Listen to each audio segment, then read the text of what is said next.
guys, we got 25 orders going out on eBay for $616, and we got 5 on Poshmark. I'm not sure what the net total of that is because I don't understand how to work Poshmark to where I can see once the month is over with. I can't go into said month and then break down the total to find out what I sold yesterday for you guys. I'll figure it out at some point, but fairly new to Poshmark, and I'm not really trying to put a lot of effort into it, as bad as that may sound. Now, with that being said, I put a post out, or a short on my YouTube and a reel on Instagram from the last video a couple of weeks ago, asking how I can help you guys, and you guys put a lot of questions and comments and things in the section. So I'm gonna go over some of the topics that you guys told me for video topics today, and that way I can try and provide some value for you guys. So really appreciate you guys giving me the questions to give you feedback on.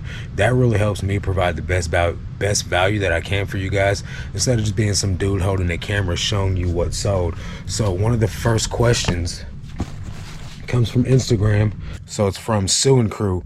Can you do a video of what you're sourcing currently? We see what sold, but I'm trying to pick better and getting stumped on what is a good pick. How are you determining in the moment when an item is worth picking up? I'm doing comps at the store and keep thinking the profit is too small. Do you have a quick method? I said this in the live stream that I did earlier today. The best way for me to show you guys what is worthy of me picking up is to show you what it is, what is selling. I don't do anything different, right? I pick up the same stuff over and over and over again. Case in point, this is a Nike hoodie. It doesn't matter that it says Centralia Orphans on it. Centralia Orphans is a local Illinois high school. Nobody cares about the Centralia Orphans. What do they care about? They care about it being a Nike hoodie. So I listed as a Nike hoodie, and I don't know what that sold for. Let me just show you guys real quick. That Nike hoodie is a men's medium, and it sold for 15 bucks. So me personally, I pick up items that I've sold before and I know the metrics already.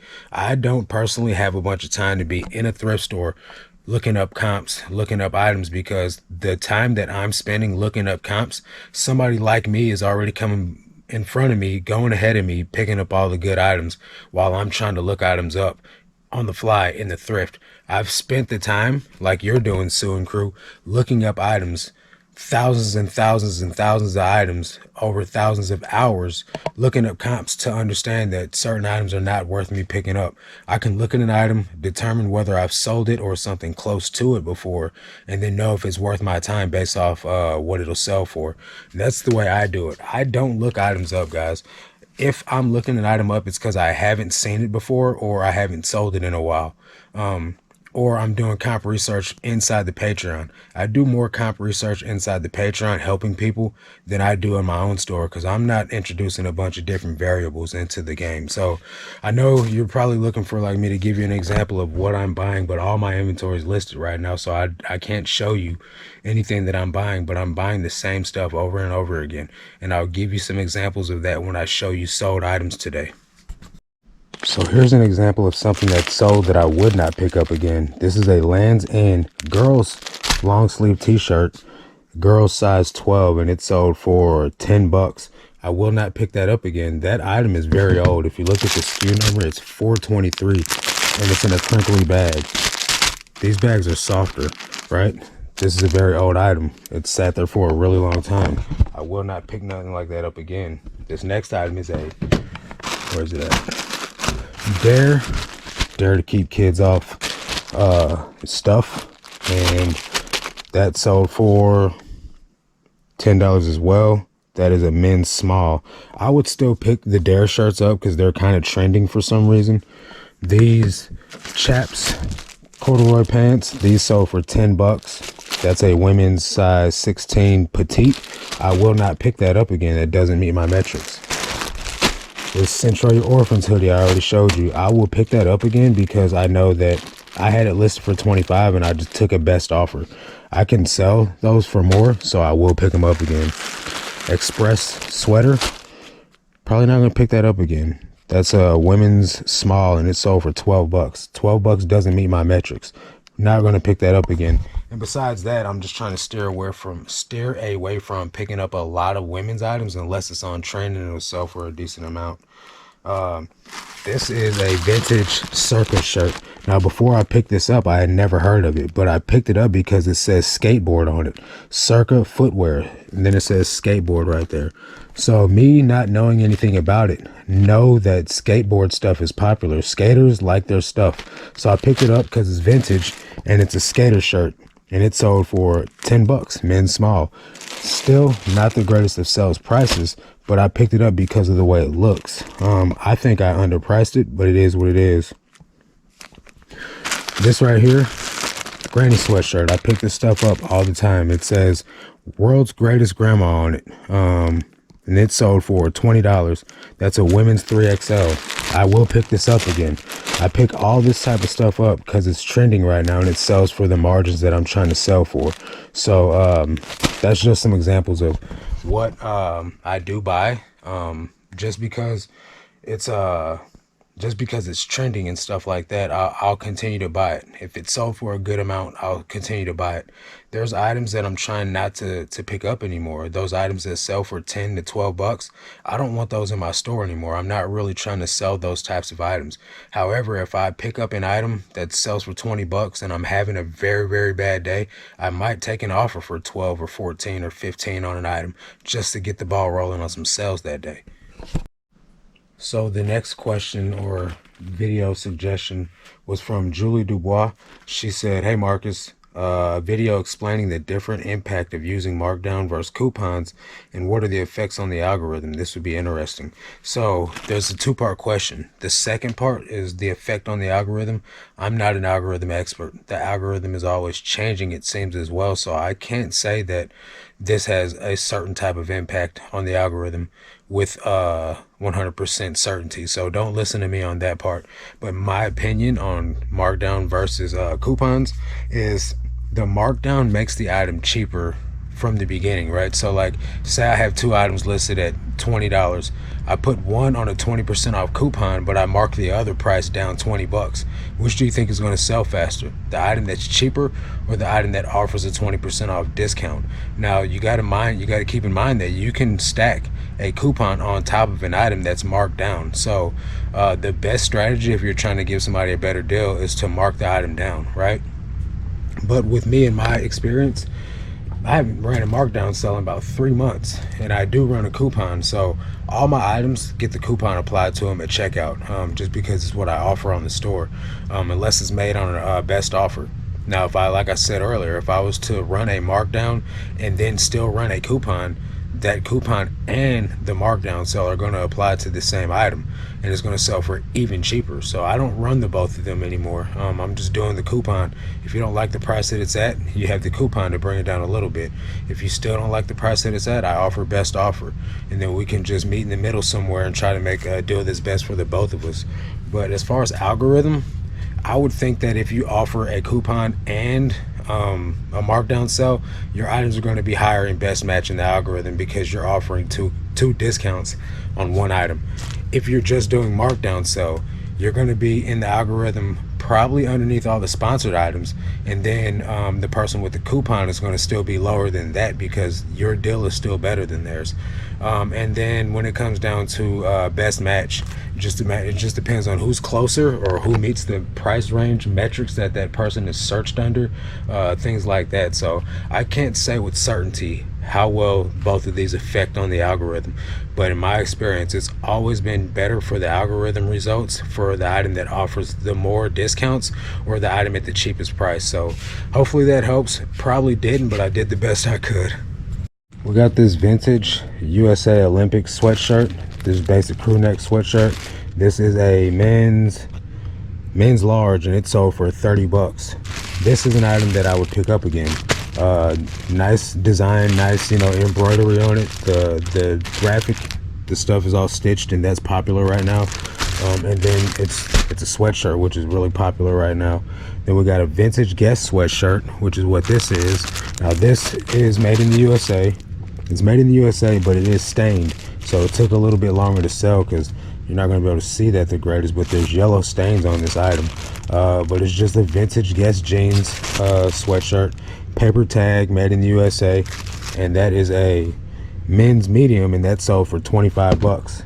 This is something I would pick up again. I would pick this up because it's on trend. It's a decent brand from the 90s. When I was a kid, this is what people were wearing, so I would sell it again because that type of stuff is on trend. Got us here another vintage Wrangler pearl snap white button-up shirt. Usually these sell for more money, but I accepted an offer on this for 14 bucks, and that is men's large. I would buy that again, and I would try to hold out for more money. This is a Patron tequila shirt. Somebody offered me 5 bucks on this. I had it listed for 15. They counted with 9 and I accepted. This is a women's medium. I would not pick this up again.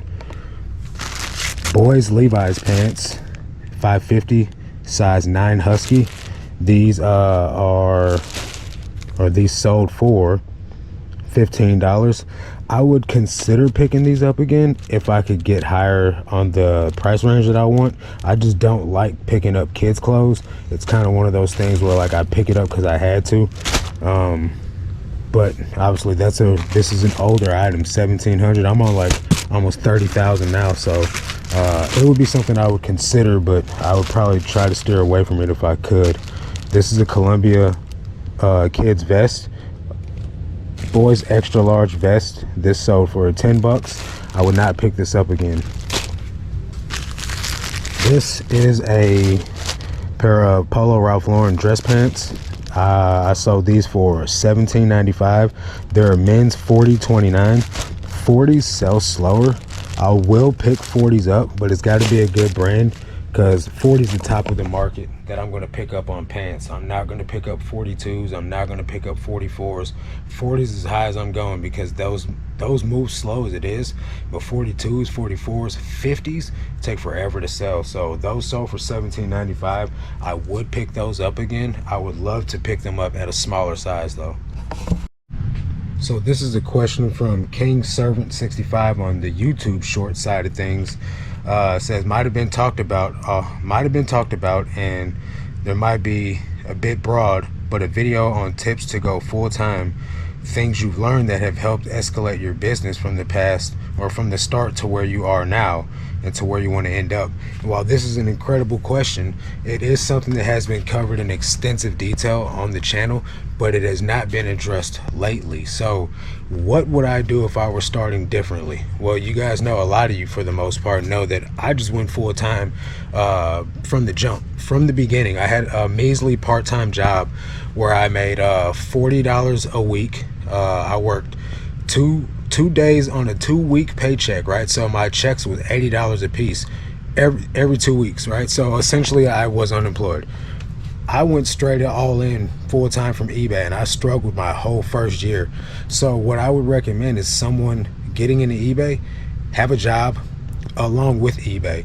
Trying to do it and pay your bills and everything and live off of eBay from the ground up was very difficult for me. I wouldn't wish that on nobody, but at the same time, it taught me how to grind. It taught me how to hustle, and it taught me a lot of hard lessons that I learned early on that I avoid, now, and I share those with you guys.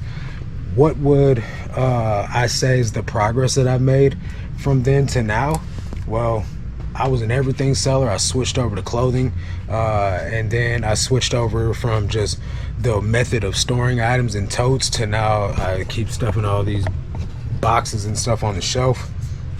And some tips to go full-time. Well, tips to go full-time would be make sure your eBay business, along with putting money aside for inventory, putting money aside for taxes, putting money aside for supplies, as long as you have those margins and can still pay all of your bills with eBay, then I would consider going full-time. If you don't meet all those margins, don't go full-time. Go part-time on your full-time job until eBay is at the point to where you can pay your taxes, buy inventory, buy supplies, and live off eBay. If you can do all that stuff inside your business and pay your bills off eBay, then it's time to go full-time. I wouldn't recommend anybody do it before then, because you're just going to be in for a rude awakening. It's going to be a hard ride.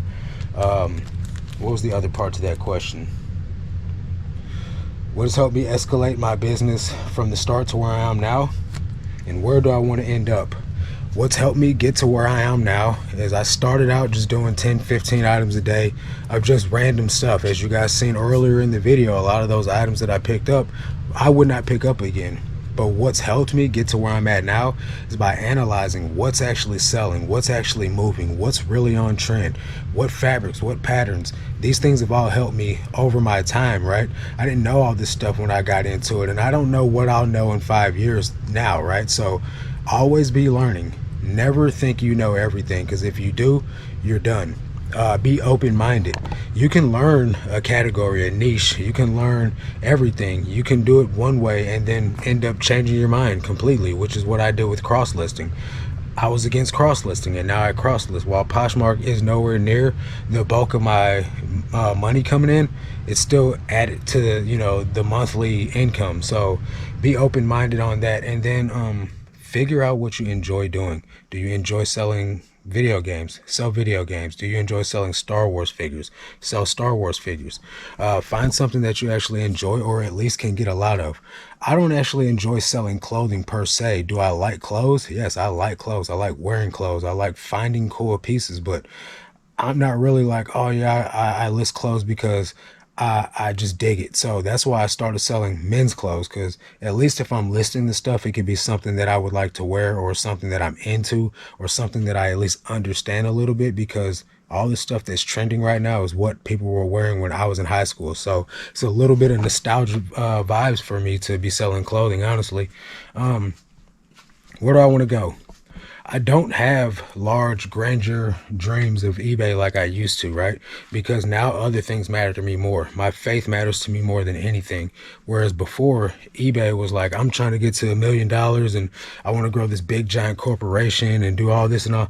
I don't want to do that anymore. I want to keep it simple like it is. This is much more relatable to a lot of people. People can understand a guy selling 20 items a day, listing 20 items a day. That resonates well with people. People want to be able to feel like it's attainable. People saw me doing 90 a day and they were like, I can't relate to this. You're doing way too much. I can't do that. I don't see how you're doing this process that fast. I don't see how you're doing this that fast. How much money are you making? And all this stuff. People don't resonate well with that. So I'd like to keep eBay about where it's at. If I do ever decide to grow the business again, I'll hire employees to do it with me. People don't like that for some reason. People want to be able to do it as a one-man show. At the end of the day, if you want to grow your business and you hire 4 employees, do your thing. You know what I mean? But that would be what I would say from start to where I'm at now. That's what I've come. That's how far I've come, where I plan to go. And right now I'm just doing 20 a day. Earlier in the year, I was doing 90 a day, listing 50 of those 90, saving 40 a day for drafts. That was a grind and I was pretty miserable. That's not the method moving forward. 20 a day, sell 20 a day. I'm content with that, and focus on other areas of my life, focus on my faith, focus on my second channel where I'm talking about Jesus, and just keep it moving and see what God's got in store for me. All right, we got a Denver Broncos hoodie. This is a men's medium that sold for 20 bucks. I would pick that up again. Vineyard Vines swim trunks. These are a men's extra large, sold for 10 bucks. I will not pick that up again. We got some vintage Adidas sweatshirt. This is a men's large, and that sold for 25 bucks. I would pick that up again. And I said I wouldn't pick the swim trunks up again, but if it got down to it and it was summertime, those probably would have sold for more. I just took a best offer on them. These are Levi's Signature, the Target brand or whatever. Sold for 20 bucks. I would pick those up again if they were also new. Women's Nike hoodie. That don't match. Let me check this out real quick. Okay, teaching moment. This hoodie does not match this hoodie. This one says 19,992 on it. This one doesn't have a SKU on it, which means it's at my house in my living room on that stack of clothing that's in the back of my videos. So this is a teaching moment, right? even me with 3 years in, sometimes I get them moving too fast and I don't change the SKU number on items. So always be verifying that you're shipping the right item out. Somebody asked me why I don't store these items in the white bags that I mail them out in. That's why. If I would have just trusted in faith that this was the right item, I'd have sent out the wrong item, especially with all this BBE and DSR stuff being mentioned lately. This would have been a defect that's unnecessary, right? So glad that I do store items in the plastic bags, but I'm going to put this item back on the shelf where it goes because this isn't the item that's sold. But with that being said, let me tell you how much this one did sell for. This one sold for 15 bucks. I would still pick up the Nike hoodie at 15 bucks because I didn't have it listed for 15 bucks. I just accepted that offer. These are Lee camouflage cargo shorts, Lee dungarees. Those are a men's 36 and they sell for $20. I would pick that up again. American Eagle short or jeans, men's 33-32 relaxed fit. These sold for a best offer of 18 bucks, and yeah, I would pick these up again too. Something I pick up every time I see them are these vintage Old Navy sweatshirts.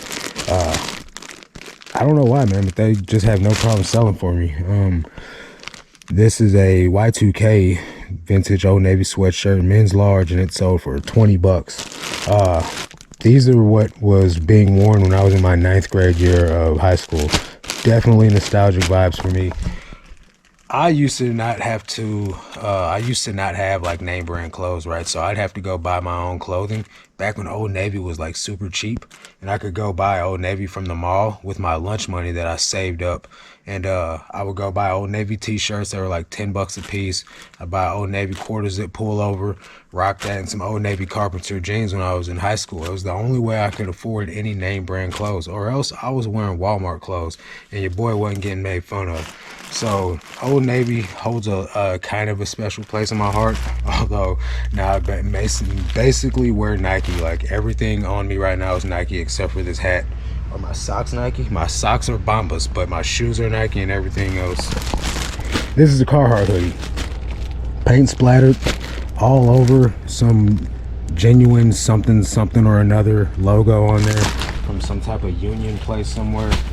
This hoodie sold for 30 bucks. I did get a bunch of lowball offers, $10, $15, $20, and I just kept declining all of them because I knew that it would sell for much more because of the paint on it. So if you guys are finding stuff with paint on it, make sure you pick it up. If it's Carhartt or if it's Dickies or Sherwin-Williams and it's got the paint on there, pick it up. It adds value to it.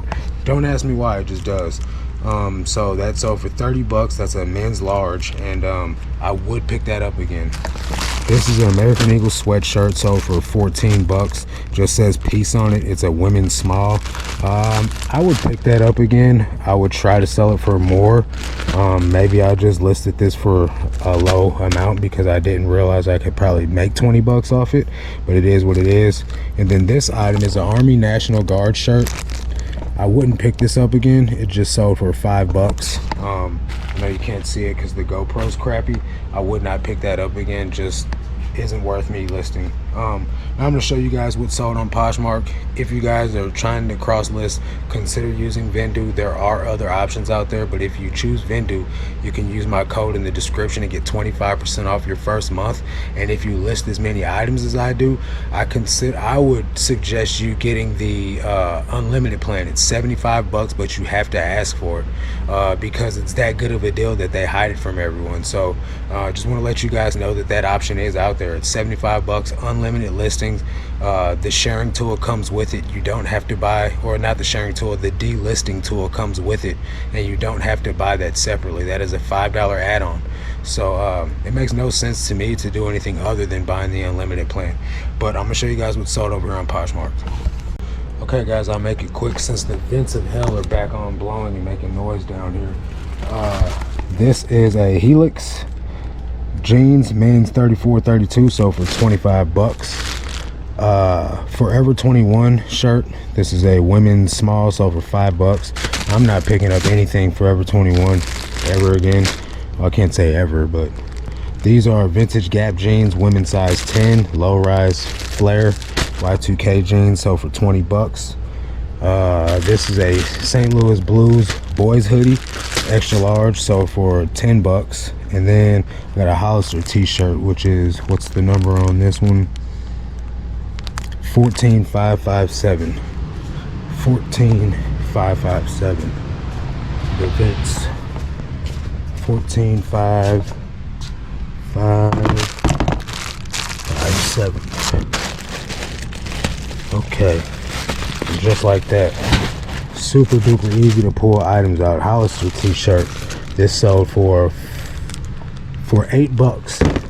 So if you guys want to get your inventory system together, hit up the Amazon links in the description. You can find anything that I use and things that I don't show in the videos to run my business in those links down below, maybe to help you organize yourself just as well as this, and help you find your items easier. But that's going to do it for this video, guys. If you have any other questions, comments, or any advice, ask for it in the comment section down below, and I will be able to get to it in future videos. Really appreciate you guys' support.